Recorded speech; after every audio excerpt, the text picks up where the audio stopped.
Puedo decir soy escultora y no que mi oficio es la escultura, porque realmente la escultura se ha vuelto yo.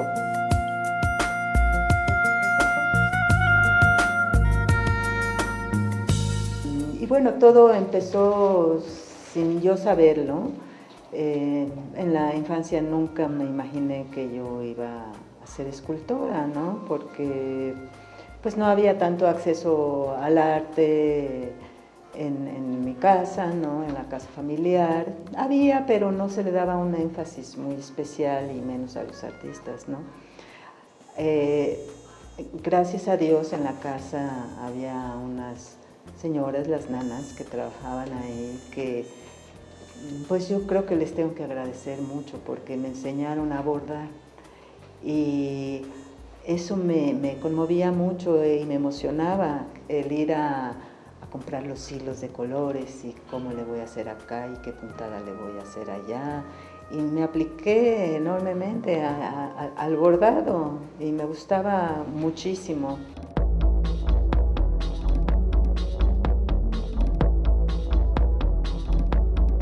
Y después me fui a Minnesota, a Estados Unidos, a Minneapolis.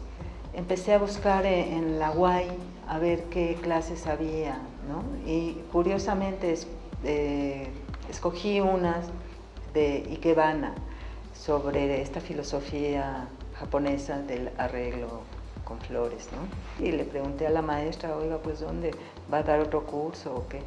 Y me dijo, no, te voy a dar el teléfono de la maestra que a mí me enseñó, una mujer japonesa, ¿no?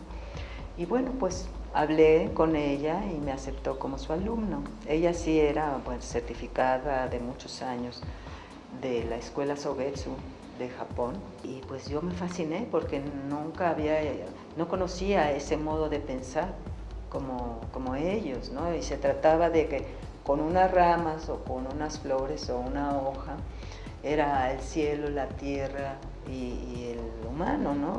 Y dentro de todas esas ramitas, con la base, tenía que haber una armonía en el cosmos. Y además de eso, me enseñaba origami y me enseñaba el idioma japonés. Y después me hizo su ayudante.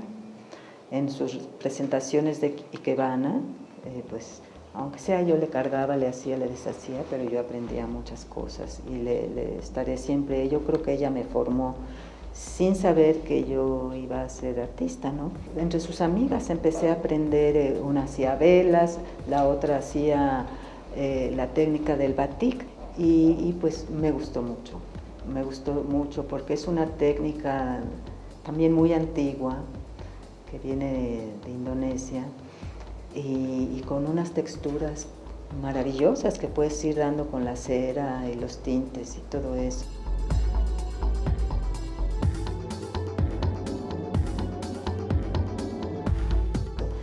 Y bueno, regresé a México y fue cuando ya empecé a decir, pues estas cosas me gustan, siempre me gustó trabajar con las manos y me metí a la escuela de diseño y artesanías. Entonces me metí al taller de textiles y tenía también un maestro muy bueno, el maestro Jesús. Ahí ya empezaba yo a dibujar mis propios diseños, ¿no? Y al mismo tiempo estaba yo en el Taller Nacional del Tapiz que estaba en el ex convento de la Merced, con lo que yo había aprendido de dibujo, también con un gran maestro que no era nada rígido, nos enseñaba diciendo, bueno, mira, con estas 5 líneas que puedes sacar. Entonces empecé aquí con el batik en la casa y empecé a descubrir muchas más cosas con la técnica, ¿no? Que unas transparencias maravillosas, unas combinaciones de color, unos chorreados que, bueno, a mí me fascinaban, ¿no?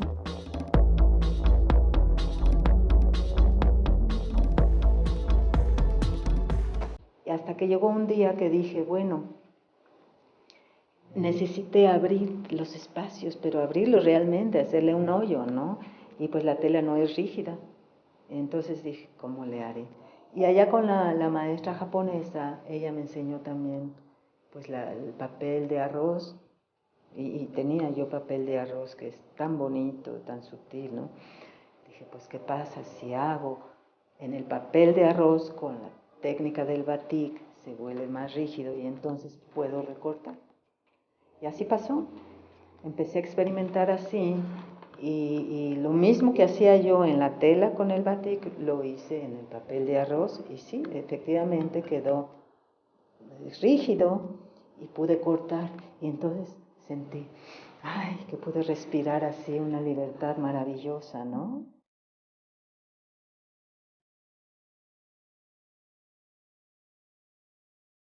Y luego, bueno, dije, bueno, ¿qué pasa si empiezo yo ya no con la técnica del batik, sino, por ejemplo, con otro tipo de papeles, como el fabriano, que son también rígidos? Empecé entonces yo a pintar ya de una manera con wash y pinceles muy delgados, cosas muy delicadas, ¿no?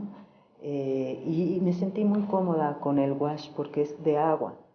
No me gustan las cosas grasosas como por ejemplo el óleo, el aguarrás, todo esto. Esto era agua con papel. Y siempre dejaba yo una línea blanca como para separar las figuras, pero a la vez para respetar el dibujo de las mismas, ¿no? Y bueno, pues entonces ahí ya me di vuelo y después conocí el papel de algodón, hecho de puro algodón, y pues era todavía más rígido y me encantó. Y después empecé a probar en este papel de algodón qué pasaba si yo lo pintaba de ambos lados con colores diferentes, ¿no? Y dije, bueno, pues son cosas muy distintas, no es lo mismo un rojo acá y un azul acá o un amarillo.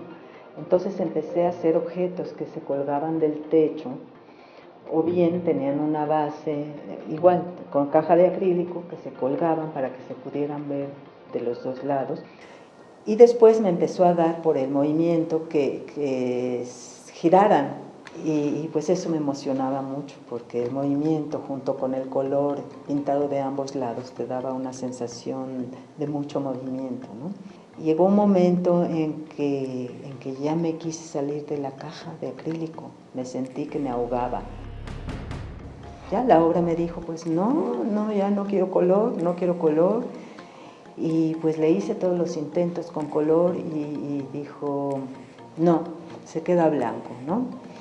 Y bueno, se quedó blanco para mi gran sorpresa.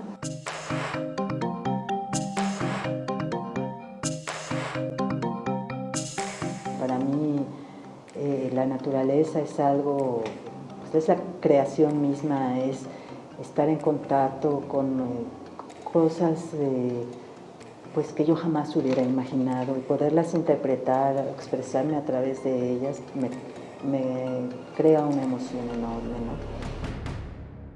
Y esa es otra de las cosas que le agradezco a la naturaleza, la belleza que nos da siempre. Yo me asombro siempre, me sorprende, me emociona profundamente el ver una flor, me emociona el insecto, la hoja, las formas que yo jamás hubiera imaginado, ni nadie las hubiera imaginado, ¿no? Pero que ahí están. Explicar el proceso creativo, no sé cómo puedo hacerlo, pero ese agradecimiento, esa belleza que está ahí, que a veces de tan bello, te juro que mejor volteo porque me dan ganas de llorar de tanta emoción, ¿no?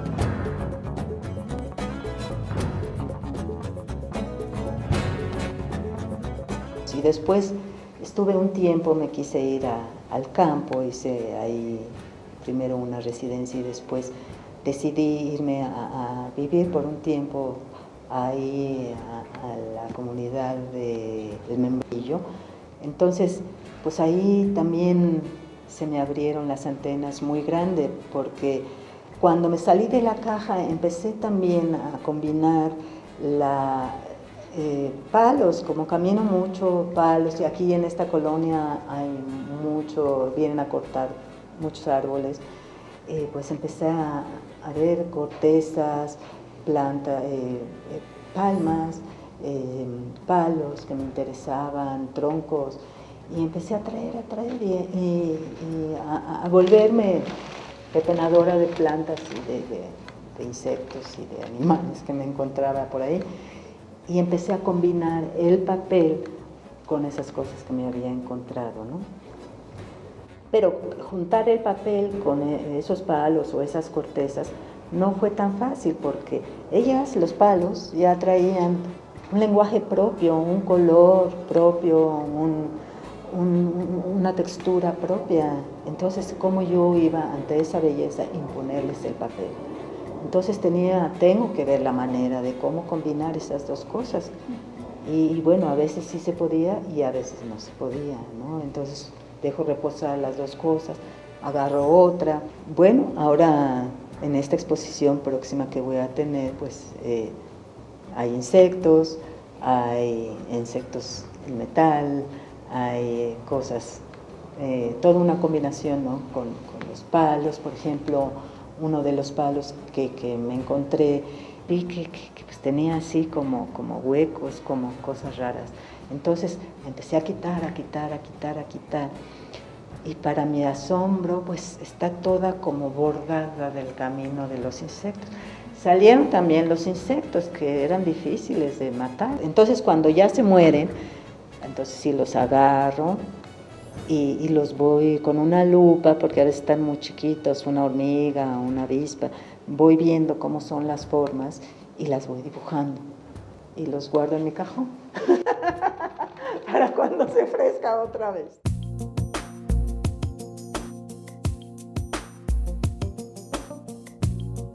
Lo orgánico está ahí porque es parte de la naturaleza, ¿no?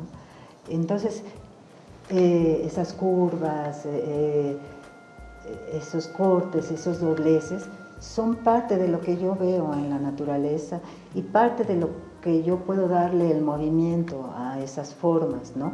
Lo orgánico se presta al movimiento y eso es muy emocionante porque la geometría es maravillosa, las formas básicas están ahí y estarán siempre.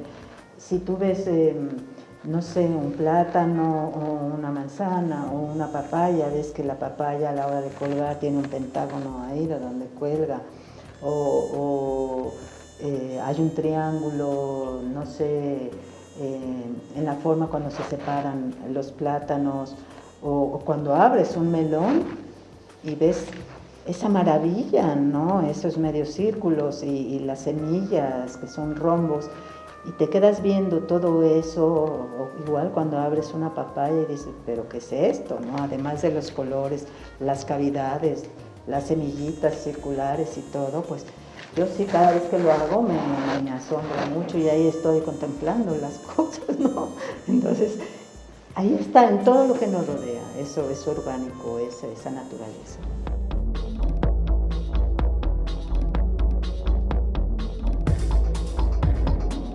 Hasta que se me ocurrió y dije, bueno, ¿qué tal que agarro un alambre, una varilla y empiezo como a dibujar en el aire con eso? Entonces dibujé una cosa, fui con un herrero y le dije, a ver, señor, ¿usted me puede ayudar a hacer esto con una varilla, ¿no? Un redondo. Y sí, salió, fue una sirena grande y me gustó mucho, ¿no? El material. Y después hice unas nubes y después dije, a ver, conocí este herrero, me mandó a otro taller más grande con más maquinaria y todo, y entonces hice una serie de esculturas con la forma de una estrella de 5 puntas, que fue un conocimiento enorme porque la estrella de 5 puntas, sin yo saber, tiene ahí adentro, yo no sé, un orden matemático, que yo no te lo puedo explicar matemáticamente, pero yo lo sentía, porque yo decía, bueno, si pongo esta junto con esta, no se dejaba, pero si ponía esta junto con esta, de esta manera, sí se dejaba. Entonces, yo no sé decirte qué hay ahí, pero hay algo muy misterioso y muy importante, ¿no? Entonces, de repente yo estaba trabajando y mi hija me interrumpía y yo decía, espérame, nenita, ahorita no, porque estoy con Dios, no le entiendo bien qué quiere, ¿no? Algo así, porque yo sentía que había una fuerza ahí muy grande. Entonces empecé a experimentar con el papel sin caja y con el acero. Y pues se llevaban los dos de la mano, porque había cosas que yo hacía en papel que se podían traducir muy bien al acero. No todo, porque a veces los dobleces y cierta ductibilidad que tiene el papel no lo puedes hacer en acero, ni ciertas cosas muy grandes que necesitan mucha rigidez y fuerza no las puedes hacer en el papel. Pues yo dije, yo me aviento y vamos a ver qué pasa. Entonces, ver esas placas enormes de 6 metros, de 1 pulgada de grueso, y ver cómo se empiezan a recortar.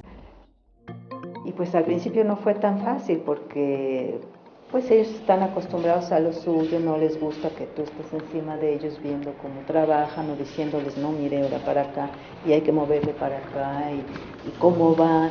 Y pues tú le dices, pues no sé, vamos a ver, ¿no? O cuando se está doblando algo, pues le tienes que explicar, mire, agárrale aquí para que sientas la curva.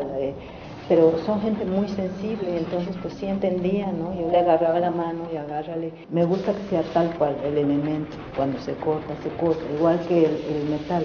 A la hora de cortar, pues ya si lo cortaste mal, pues ya quedó mal. Ya no hay de que quién sabe, ¿no? Pues hay que volver a hacer. Entonces, me emociona esa parte, igual cuando trabajaba con wash, pues el wash lo pones y lo pones.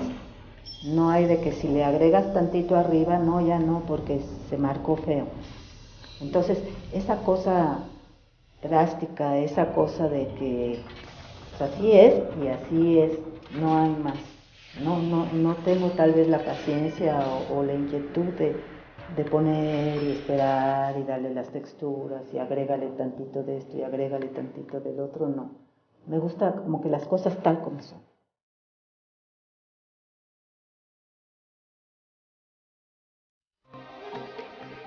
Y por otro lado, pues el papel, que era todo lo contrario, esa cosa más femenina, en un entorno muy limpio, muy silencioso, esa ductibilidad y esos cortes que se tenían que abrir, ¿no? Para poder yo darle ese aire, esos espacios. Entonces, ese balance entre el papel femenino, silencioso, y la otra parte masculina del metal, pues me hicieron trabajar de estas dos maneras en un balance que yo siento muy a gusto, ¿no? Donde puedes expresar esas dos partes tuyas.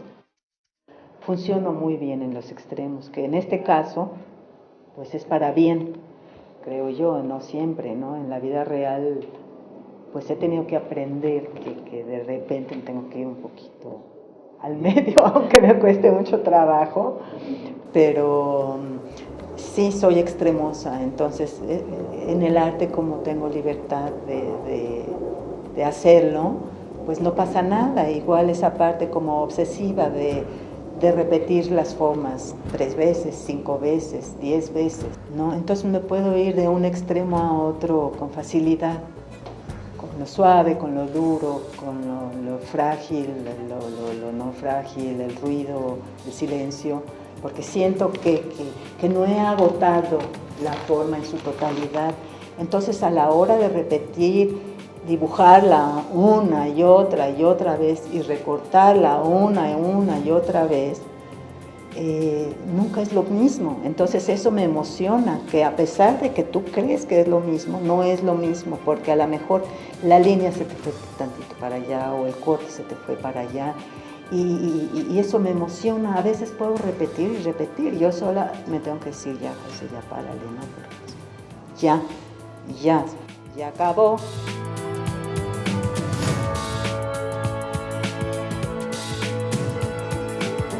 Influencias de tal vez de la manera en que llegar al acero, ¿no? Un escultor ahorita me viene a la cabeza, Brancusi, por ejemplo, en esa síntesis que le hace Julio González, que fue un escultor español que ayudó a Picasso, pero que él empezó a hacer escultura en acero.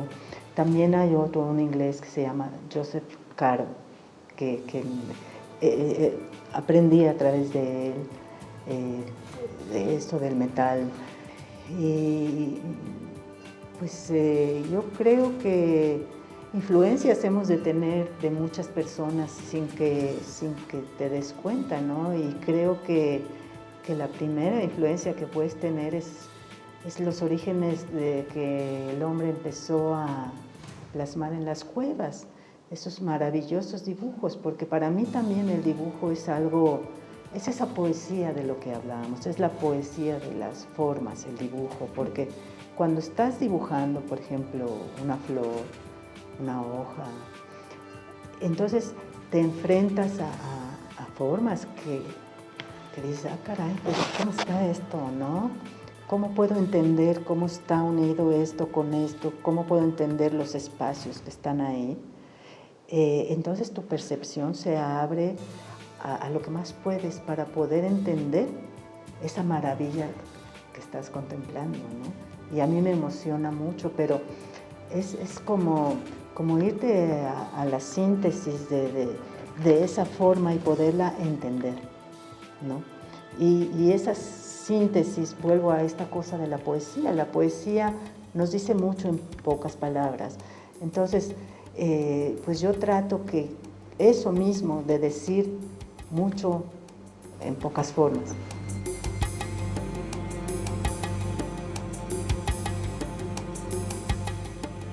Uno de ellos se llama en la Punta, el parque, donde verdaderamente la gente vivía en cuevas. Para mí fue muy impactante y muy emocionante ver cómo estaban esos lugares. Están las esculturas hechas de tal manera en que tú te puedas subir y jugar con facilidad. Una de ellas tiene un pasamano para que, bueno, hay niños muy hábiles, pero los que no, pueden irse apoyando en los espacios de las esculturas, ¿no?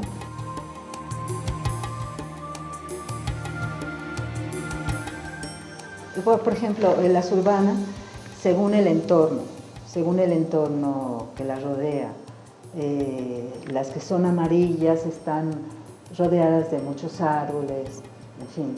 Las que no tienen color están en unos espacios muy fuertes, ¿no? Te digo, de tabicón, de poca vegetación. Entonces, si yo pongo algo pintado, se va a ver como fuera de lugar, y como el acero es igualmente fuerte sin pintar, entonces por eso tomó esa decisión.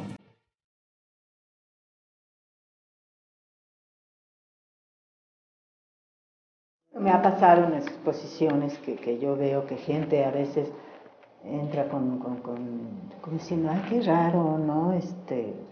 Esculturas en papel, qué extraño, ¿no? Pero no parece papel. Entonces, yo lo que hago es que les digo que entren, que se sientan libres de sentir lo que están viendo y de preguntarme lo que quieran, pero primero que lo observen con calma, que se abran. Entonces, yo les digo que si ellos están abiertos a recibir lo que está ahí, pues entonces va a haber esa comunión que ellos den y reciban, ¿no? La escultura se ha vuelto yo, ¿no? Porque realmente es mi forma de pensar, mi forma de vivir. Entonces sí puedo decir que soy escultora, afortunadamente. Es más, si me muero quiero morirme trabajando, ¿no? Ahí ya, ¿qué más puedo pedir?